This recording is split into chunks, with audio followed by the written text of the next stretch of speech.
ஆண்டவரின் அருள்வாக்கு நம் வாழ்வின் செல்வாக்கு.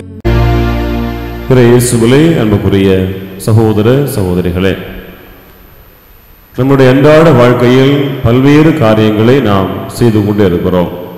தனிப்பட்ட முறையில் குடும்பமாக நாம் செய்கிற போது பல செயல்களெல்லாம் முடிந்த பிறகு எல்லாம் கடைசி நேரத்தில் இது யாரால் நிகழ்ந்தது, எப்படி நிகழ்ந்தது என்று நாம் கடைசியாக நாம் சிந்தித்து பார்க்கிற போது கடவுளுடைய நம்முடைய மத்தியிலே வருகிறது.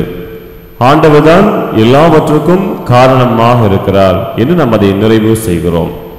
ஆனால் யாரை நாம் முன்னிலைப்படுத்த வேண்டும், யாரால் நடந்தது என்று நாம் நினைக்கிற போது அது நம்மை காட்டிலும் ஆண்டவரை தான் முன்னிலைப்படுத்த வேண்டும். அது எப்படிப்பட்ட காரியங்களாக நம்முடைய குடும்பம் இருந்தாலும் என்பதற்கு ஒரு அடையாளம் இன்று வாசிக்கப்பட்ட இன்றைய நற்செய்தி.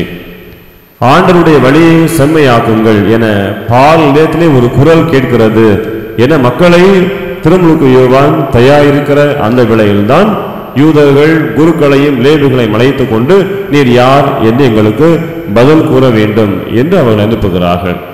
ஒவ்வொரு முறையும் திருமுழுக்கு யோவானை கேள்வி கேட்கிற போது நீர் யார், இறைவாக்கினரா அல்லது மெசியாவா என்று மீண்டும் மீண்டும் அவரை பார்த்து கேள்வி கேட்கிற போதெல்லாம் அவர் சொல்லுகிற ஒரே ஒரு பதில், நான் இறைவாக்கினரும் அல்ல, எலியாவும் அல்ல, வர இருக்கிற மெசியாவும் அல்ல.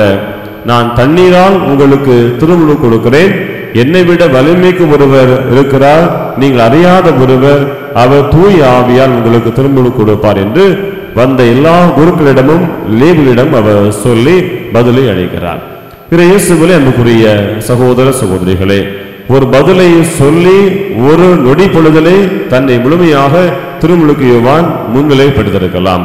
ஆனால் எதற்காக வந்தார், ஏன் வந்தார் என்பதை தன்னுடைய உள்ளத்தில் முழுமையாக உணர்ந்த காரணத்தால் தன்னை அவர் ஒருபோதுமே முன்னிலைப்படுத்தவில்லை. யாருக்காக அவர் அனுப்பப்பட்டாரோ அவரைத்தான் கடைசி நேரம் வரை அவர்கள் மீண்டும் மீண்டும் அவரை அச்சுறுத்துகிற வேளையிலும் அவர் ஆண்டவரை முன்னிலைப்படுத்துகிறார். இயேசுவில் அன்புக்குரியவர்களே, நம்முடைய வாழ்வும் திருமுழுக்கு யோவானை போலத்தான். பல்வேறு சூழ்நிலைகளில் நாம் யாரை முன்னிலைப்படுத்துகிறோம், ஒரு செயல்களை நாம் செய்கிற போது, ஒரு வார்த்தைகளை மக்கள் மத்தியிலே பேசுகிற போது நம்முடைய பெயரை காட்டிலும் ஆண்டவருடைய பெயர் தான் முன்னிலை பெற வேண்டும். அது எப்படிப்பட்ட சூழ்நிலையாக இருந்தாலும் பல நேரங்களில் கடவுளை மறந்து விடுகிறோம், நம்முடைய பெயர் இருக்க வேண்டும் என்று ஆசைப்படுகிறோம். ஆனால் அத்தகைய பெருமையை திருமுழுக்கு யோவான் அவருடைய வாழ்க்கையிலே அவர் தேடவில்லை. ஆண்டவரை மையமாக வைத்ததால் தான் அவருடைய பெயர் இன்றும் நாம் அதிகமாகவே கேட்டுக்கொண்டே இருக்கிறோம். எனவே ஊழியத்திலே பார்க்கிறோம், இவரை விட மேலான ஒருவர் இந்த உலகிலே பிறக்கப் போவதில்லை என்று திருமுழுக்கு யோவானுடைய வாழ்க்கை குறித்து ஆண்டவர் அழகாக கூறுகிறார். அப்படிப்பட்ட ஒரு வாழ்க்கை வாழ்கிற போதுதான் நம்முடைய வாழ்க்கை மகிழ்ச்சியானதாக சிறப்பாக இந்த புதிய ஆண்டில் நாம் நினைக்கிற அனைத்து நம்முடைய வாழ்க்கையிலே நடைபெற வேண்டும் என்றால் நம்மை அல்ல, ஆண்டவரை முன்னிலைப்படுத்துவோம், ஆண்டவரை மையமாக வைத்த வாழ்வை வாழ்வோம். அப்படி மையமான வாழ்க்கை வாழ்கிற போது ஆண்டவர் நம்மையும் நம் அனைத்து குடும்பங்களையும் அவருடைய சிறகுகள் கீழ் வைத்து நம் அனைவரையும் பாதுகாத்து வழிநடத்துவார் என்ற நம்பிக்கையோடு இந்த பலியிலே இணைந்து நம்ம நாடுவோம். ஆண்டவர் நம் அனைவரையும் நிறைவாக ஆசீர்வதிப்பார்.